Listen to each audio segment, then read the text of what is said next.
Bonjour from Paris, les amis. I hope you are well. We're in March. And I have to say, I think this is one of my favorite months for a variety of reasons. But one in particular is this to me is the month of great transformation. This is when we start to peel, I hope, out of those winter layers and get excited about the anticipation of spring. So whether or not it is warm, we know that spring is coming, and I believe it officially comes on the 20th of March. And when I think of spring, I think about gardening. I can't help it. I grew up at my grandmother's for a big part of my life, and she loved to garden. She had a very small, modest little plot that she worked with every year that she could. And so I think about my grandmother's garden here in Paris because I think about what a garden represents. And it makes me think of a term that I've come to learn and love in the French language. And it's called a Jardin Secret, a secret garden. Welcome to Generate Her. I'm Jane Bertch. I spent the first half of my life working in a corporate organization, and then I decided to trade that all in to become an entrepreneur. Yes, here in your favorite city of Paris, France. And today, I hope I'm a guide on your journey to personal reinvention and transformation. And the wonderful thing about this term is it means so many different things. If you do Google it in French, I would not Google it in English. It also has very, very different meanings in English that we're not going to focus on today. But if you Google it in French, you'll see all sorts of different commentary on what is a Jardin Secret and what it means, and should you have one or shouldn't you have one. And I look at a Jardin Secret as something that's wonderful. And to me, it's that little plot of land, that tiny little plot of land in your mind or in your soul or in your heart, where you plant your seedlings, where you plant your hopes, your dreams, your wishes, and you guard them in that little Jardin Secret, and you cultivate them until you're ready to bring them into the world. And to me, that is the most precious, expensive plot of land in the world, is the one that sits in your heart. And why do I say expensive? Because if you don't care for it, the cost is enormous. The cost on the future version of you is enormous. So not too long ago, a friend of mine said, "You know what, Jane, you'll show up at a party with a child before I'll even know that you're expecting." And I felt bad about it because I almost felt like she was saying that I was holding my thoughts and secrets. And then I realized I am. I keep a lot of things in my secret garden, in my Jardin Secret, until I'm really ready to bring them into the world. Until I'm really ready to bring them into the world. And I know the positive thing about bringing them out is that you can shed more sun on them. And we know that good things grow in the sun. Nothing good grows in the dark. And the drawbacks is you can shed a lot of attention on them. And these little seedlings are so precious and small and tiny, and they need your care and love. And if you put them in an environment where they're criticized or they're not tended to, we know that's counterproductive. So I encourage you to really think about your Jardin Secret. What are the special dreams and wishes and hopes that you plant? And if you do, How are you taking care of them? And I want to talk about 8 things to think about when you're caring for your Jardin Secret. And by the way, it's the same as caring for a plot of land where, like my grandmother, would plant beans. She plants string beans. It's kind of the same thing. So number 1, in caring for your Jardin Secret, we know that seeds will ultimately become sprouts. If it's a good seed, it's going to become a sprout. And we also know that a lot of the work of that seed and growing into the new version of itself, which is a sprout, and then to become a beautiful flower, a lot takes place under the soil. A lot takes place where we cannot see. And in our desire for things to happen quickly and see results, we might just give up before we see that little seed break through the soil. So lesson number 1 is, in caring for your garden, give it time. Don't feel bad if you don't see immediate results of those seeds you've planted. Continue to water them, continue to care for them. We know that all too often we look for quick results and we look in the wrong place. And your Jardin Secret is not there for that. Number 2, very much in line with what I've just said, growth takes time. We know that nothing grows overnight. The process, if you think about the magical process from a little dry seed to a sprout to a flower, is incredible. Some might grow quicker than others. Some might grow in different conditions than others, but we know it never happens overnight. So intending for your garden, give it time.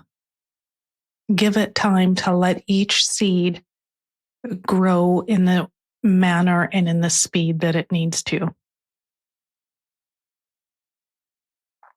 Number 3, we all know this. You can look at farmers to see this. For things to grow, they have to be planted in fertile soil. That's a tough one. For things to grow, they have to be planted in fertile soil. Soil, i.e., your mind and your spirit and your heart that is exhausted and tired and overused, is not going to be a good ground to plant your little seedlings into. Now, while this episode is not about how to reinvigorate your soil, it's something to think about. And that also means don't rush you. Rest is such an important part of the process.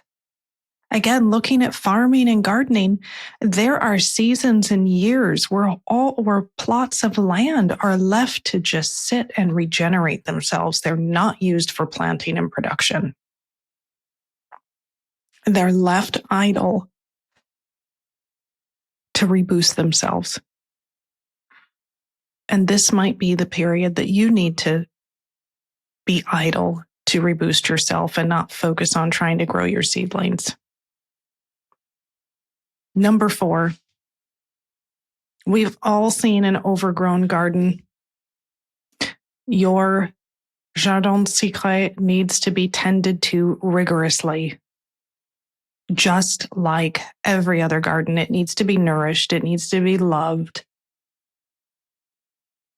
If it's left to get overgrown or left to get barren, nothing wonderful will be able to grow in it.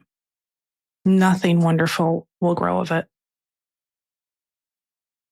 And when I say it needs to be tended to regularly, that means also checked in on. How often do you sit in a quiet moment and in a quiet space and check in with where are you on the dreams and the wishes that you had. How do you feel about them? Are they still important? Have you made progress?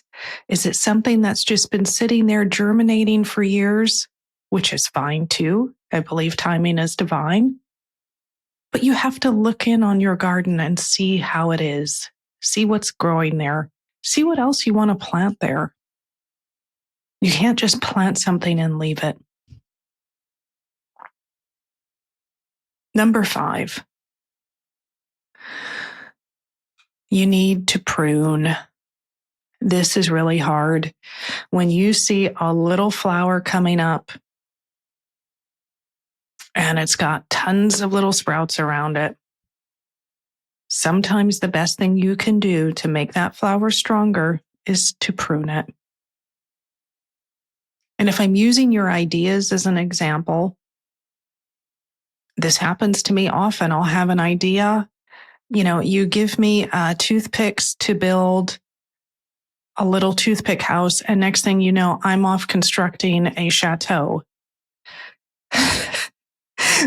with my toothpicks, which is not viable. So sometimes pruning your idea back to a core will make it a stronger idea. And that's really hard. That's where you have to get really focused, really laser focused on what is the core of this idea. It doesn't mean it can't grow bigger later, but right now, to get it off the ground, I need to prune it back to the nucleus. Speaking of pruning, and I'm pausing here because this is a real hard one, I think, when it comes to your garden. And it's a term in French we call mauvaise herbe. Mauvaise herbe. Those are weeds, bad herbs. These are the things you must not let in your garden. We must not let them in any garden. Certainly a garden that is something for horticulture. You'll see people plucking weeds all day long. The same for your Jardin Secret. And what are those mauvaise herbes or weeds? Those are negative people, negative ideas, negative thoughts that you have about yourself, imposter syndrome, et cetera, et cetera. And the list goes on. And listen, we all have those weeds. I have them every day. I have 1,000 ideas I'd love to pursue, and I have to sit and pluck out those weeds all day long. Those weeds of self-doubt, those weeds of, am I too late to do this? I want to start a new business. Somebody else has already done it. Well, those are nothing but mauvaise herbe. And the hardest ones, the most difficult ones, might just be the people you know and who are not supportive of what you're trying to grow in your Jardin Secret. Now, I'm not saying you have to get rid of them, these people. I've got plenty of people in my life that are wonderful, but when it comes to my Jardin Secret, I may not give them access to it. Maybe I need to germinate and grow this idea a bit more before I put it in front of one of my friends that I know is, loving, but very critical. So pay attention to those mauvaise herbes. And if you find that it's someone who is always not making you feel your best, that's a big question. Perhaps you need to ask yourself about keeping them in your life in general. Number seven, what you need to know about caring for your Jardin Secret is your jardin can change every year. It can change every year. You can overhaul this whole darn thing if you choose. In your garden, if you're planting petunias for this season, maybe next year, spring, you decide you're going to plant dahlias. Or guess what? Throughout the year, you can have different seedlings that you plant at different points in your life. You can change and cultivate that jardin in any way you want, at any point, in any season. We do have things that grow in all different seasons of the year and all different seasons of our life. I saw a beautiful quote, and I want to say it was by Francois Maynard. And the quote said, it was in French, but in the quote said, translated into English, in the winter of your life, you're in your second spring. In the winter of your life, you're in your second spring. So if you happen to be in the winter of your life listening to this today and you think, what on earth am I going to plant? I think you've got possibility to plant whatever you want. And I hope you do. And I'm going to finish this with the last point, which is winter. Winter's such an important part of your growth cycle. Winter means rest. But winter's also a really great time for planning. But planning when you feel like your soil is fertile enough to plant in it. So if you're coming out of a winter where you felt like your soil just needed to recharge, you're right on time. You're okay. Winter and rest is such an important part of your spring. And however you spend it, it's never wasted. So, my friends, I hope the next time you see the term Jardin Secret, you think of all of these wonderful little dreams and ideas and wishes and hopes that you're going to start to plant and cultivate and care for and grow until they're big enough and strong enough for you to bring them into the light. And when you do and they get this sunlight bathed on them, pop, they're going to be extraordinary. So in this season, I'm wishing you happy gardening. If you like this episode, please share it with somebody. And please don't forget to take a moment to rate it. I'd really appreciate and love if you might leave a comment or rate the episode. And by the way, I do have a newsletter. If you've not signed up, join me there. Prompts from Paris. You can find it on Substack. So until next time, I'll be waiting for you here in Paris, mes amis. À bientôt.